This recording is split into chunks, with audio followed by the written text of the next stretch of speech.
আসসালামু আলাইকুম সুপ্রিয় শিক্ষার্থী বন্ধুরা, আজকে আমরা পঞ্চম শ্রেণীর অনুশীলনী 6-এর ক্ষয়ের যে 1 নম্বর যে অঙ্কগুলো আছে হিসাব করো, ওগুলো হচ্ছে আমরা সমাধান করব। তো এখানে অনেকগুলো অঙ্ক আছে, প্রায় 16টা অঙ্ক আছে। তো সবগুলো অঙ্ক তো অল্প সময়ে করা যাবে না, তো আমরা গুরুত্বপূর্ণ কয়েকটা অঙ্ক এখানে সমাধান করে তোমাদেরকে দেখাবো, যাতে তোমরা সহজেই বুঝতে পারো। তো প্রথমে হচ্ছে আমাদের যে 1 নম্বর অঙ্ক, সেটা হচ্ছে 4 নম্বর অঙ্কটা করব 6/1 গুণ 9। তো এই অঙ্কটা হচ্ছে আমরা 2 ভাগে সমাধান করতে পারি।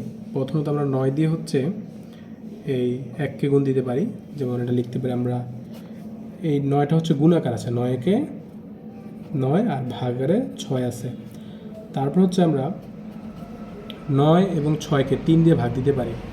9কে 3 দিয়ে ভাগ দিলে হবে 3 × 9 বা 3 × 3, আর 6কে 3 দিয়ে ভাগ দিলে 2 বার যাবে, 3 × 2 = 6। আমরা চাইলে কাটাকাটি করে লিখতে পারি, কাটাকাটি না করে লিখলে এমনি লিখলেও হবে। তাহলে এটার উত্তর হবে 2/3।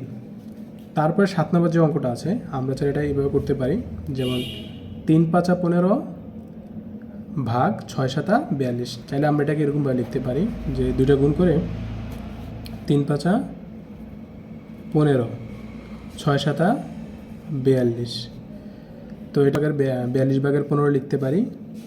আবার এটাকে আমরা যদি 3 দিয়ে ভাগ দেই, তাহলে এটা হবে 3 × 14 = 42, 3 × 5 = 15। তো 14 দিয়ে ভাগলে হবে 14/5। এরকমভাবে আমরা করতে পারি। আর না হলে আমরা এটা কাটাকাটি করে লিখতে পারি, যেমন 3 দিয়ে হচ্ছে 6কে ভাগ দেওয়া যায়, 2 বার যাবে, 3 × 2 = 6, তারপর ভাগ যায় না। আর এটা হবে এই যে 3 × 1 = 3, 3 × 2 = 6। তো এবার আমরা গুণ দিব, লিখতে পারি 7 × 2 = 14, 5 × 1 = 5, 14/5। এটাই উত্তর। আমরা চাইলে এই 2টা গুণ করে লিখতে পারি, 2টা গুণ করে আবার নিচেরটা 2টা গুণ করে ভাগ দিয়ে লিখতে পারি, এভাবেও করতে পারি, এভাবেও করতে পারি। তারপর যেটা আছে সেটা আমরা 3 দিয়ে 9কে ভাগ দিতে পারি, 3 × 9, আর 3 × 1 = 3, একবার যাবে।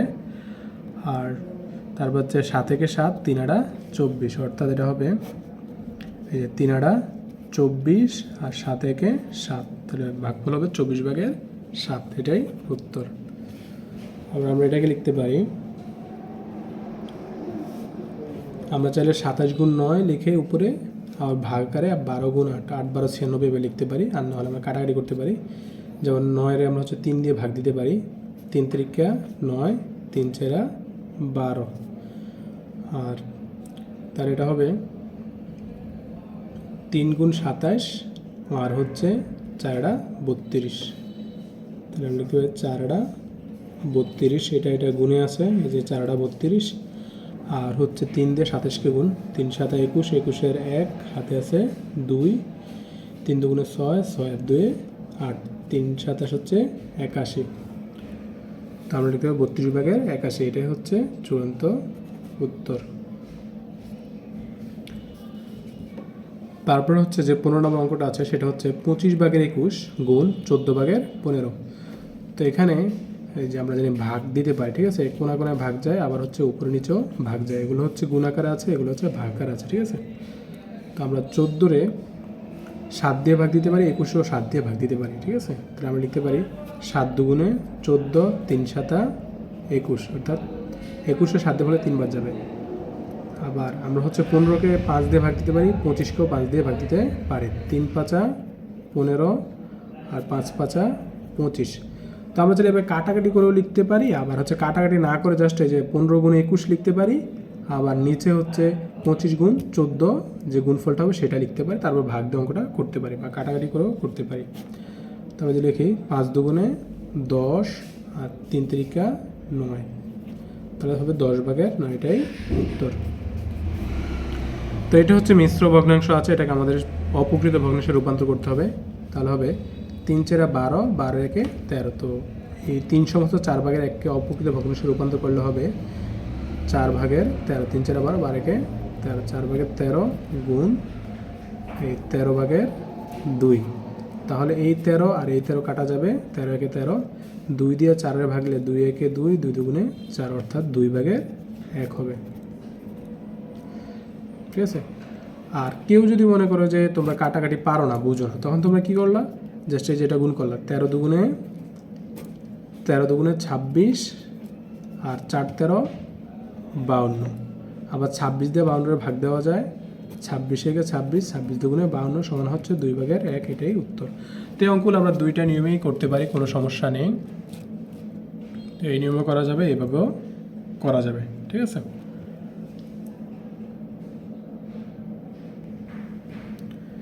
তো এবার আমরা অনুশীলনী 6-এর ক্ষয়ের 5 নম্বর যে অঙ্কগুলো আছে হিসাব করো, অর্থাৎ এই ভাগের যে অঙ্কগুলো আছে এই অঙ্কগুলো করব। তো এখান থেকে গুরুত্বপূর্ণ কয়েকটা অঙ্কের সমাধান করবো এখন আমরা। তো প্রথমে যে 4 নম্বর যে অঙ্কটা আছে সেটা হচ্ছে 8/9 ভাগ 6, ঠিক আছে। তো এটাকে আসলে এমনিতে যে ভগ্নাংশকে পূর্ণ সংখ্যাতে ভাগ দেওয়া একটু কঠিন হবে, তো এটাকে আমরা ভগ্নাংশ আকারে নিয়ে যাব। তো আমাদের একটা বিষয় মনে রাখতে হবে, যে কোনো সংখ্যার সাথে হচ্ছে ভাগ আকারে মনে মনে 1 থাকে বা গুণ আকারে মনে মনে 1 থাকে, অর্থাৎ 6কে 1 দিয়ে ভাগলে কি সেই 6ই হবে। তো যেহেতু এটা ভগ্নাংশ, এটাকে আমরা ভগ্নাংশ রূপ দেওয়ার জন্য আমরা 6-এর নিচে কি ভাগ আকারে 1 লিখতে পারি। 1/6, অর্থাৎ 6 দিয়ে 6কে 1 দিয়ে ভাগলে 6ই হবে, অর্থাৎ বাড়ে না। তো এটাকে আমরা ভগ্নাংশ লিখতে পারি। তারপর আমরা লিখতে পারি এই 8/9, আর এই ভাগ চিহ্ন থাকলে সেটার প্রতি আমরা গুণ চিহ্ন লিখতে পারি, জাস্ট ভগ্নাংশটা উল্টে যাবে, ঠিক আছে। তো এই গুণ চিহ্ন দিলাম। তো নিচে আছে 1/6, আর যেহেতু আমরা ভাগের বিপরীত দিলাম গুণ, তাহলে ভগ্নাংশটা কি বিপরীত হয়ে যাবে, অর্থাৎ উল্টে যাবে, ঠিক আছে। তখন থাকবে কি, নিচে এখানে 1 আছে, 1/6, তখন হয়ে যাবে 6/1, অর্থাৎ এই 6টা নিচে নেমে যাবে আর একটা উপরে উঠে যাবে। তখন আমরা চাইলে এভাবে করতে পারি, যেমন 9-কে 9, 6-টা 48, এভাবে কাটাকাটি করতে পারি। আর না হলে 9 দিয়ে হচ্ছে 9-রে 3 দিয়ে ভাগ দেওয়া যায়, 3 3-কে 9, আবার 6কে 3 দিয়ে ভাগ দেওয়া যায়, 3 দুগুণে 6। এবার আমরা গুণ করব, 8 দুগুণে 16, 3-একে 3, তাহলে এটার উত্তর হবে 16/3। তারপরে 5 নম্বর যে অঙ্কটা আছে সেটা হচ্ছে 5/3 ভাগ 7/2। তো আমরা লিখি 5/3, আর এই ভাগ চিহ্নের পরে আমরা গুণ চিহ্ন দিতে পারি, ভগ্নাংশটা উল্টে যাবে, ঠিক আছে। নিচে হচ্ছে হর 7 আর লব আছে 2, তখন উল্টে গেলে হচ্ছে হর 2 হয়ে যাবে, লব 7 হয়ে যাবে, ঠিক আছে। তখন আমরা লিখতে পারি এটা 2/7। তো এখন যদি আমরা একটু হিসাব করি, যেমন 5 দুগুণে 10, 5 দুগুণে 10, 3 7 21। তো যেহেতু কাটাকাটি করা যায় না, তাহলে এটা হবে 10/21, এটাই উত্তর।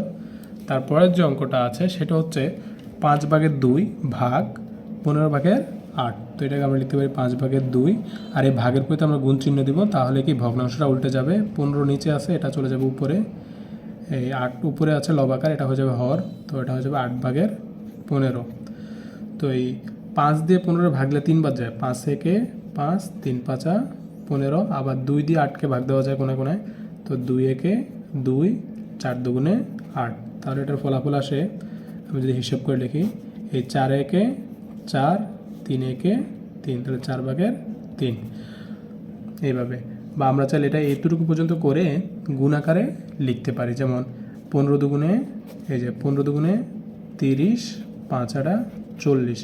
তো এবার 30-কে 10 দিয়ে ভাগ দেওয়া যায়, 40-কে 10 দিয়ে ভাগ দেওয়া যায়, 3 10-এ 30, মানে 30 যে 10 দিয়ে ভাগ দিয়ে 3 10-এ 30, 4 10-এ 40, তাহলে হবে 4 10-এ 40, তাহলে 4/3, এটাই উত্তর। তো এগুলো দুইটা নিয়মে করা যায়, আমরা যেভাবে ভালো লাগে সেভাবেই করতে পারো তোমাদের। তারপর 12 নম্বর যে অঙ্কটা আছে সেটা হচ্ছে 7/5 ভাগ 28/15। তো আমরা লিখলাম 7/5, তো এখানে গুণ চিহ্ন দেবো, ভাগের পরিবর্তে গুণ, ভাগের বিপরীত হচ্ছে গুণ, তাহলে এই সংখ্যাটাও কি পাল্টে যাবে, ভগ্নাংশটা পাল্টে যাবে, লব হর হয়ে যাবে, হর লব হয়ে যাবে, তাহলে 28 উপরে চলে যাবে, তাহলে এটা হবে 15/28।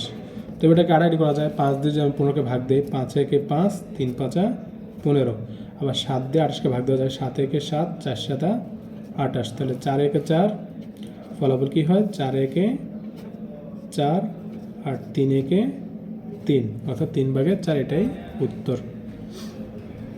তারপরের যে অঙ্কটা আছে এখানে দুইটা মিশ্র ভগ্নাংশ দেওয়া আছে, মিশ্র ভগ্নাংশের ভাগ, তো এগুলোকে আমরা অপকৃত ভগ্নাংশে রূপান্তর করব বা সাধারণ ভগ্নাংশে রূপান্তর করব।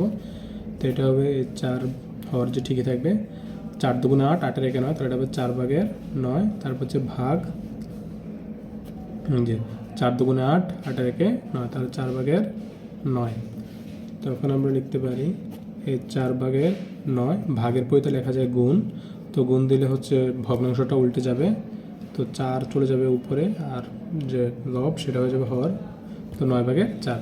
এবার এটা কাটাকাটি যায়, 9 একে 9, 9 একে 9, 4 একে 4, 4 একে 4, তো গুণ দিলে হবে 1 একে 1, তো 1 দিয়ে 1 ভাগ দিলে একই হবে। তাহলে আমাদের ফলটা গুণ ধরে 1 ভাগের 1 সমান 1, অর্থাৎ আমাদের কাঙ্ক্ষিত ফল হচ্ছে 1। তো এটাকে আমরা এইভাবে লিখতে পারি, এই যে 9 দিয়ে 9 ভাগ দেওয়া যায় 1 বার যায়, 4 দিয়ে 4 ভাগলে 1 বার যায়, 1 একে 1, আবার 1 একে 1, 1 দিয়ে 1 ভাগ দিলে একই হয়, এটাই উত্তর।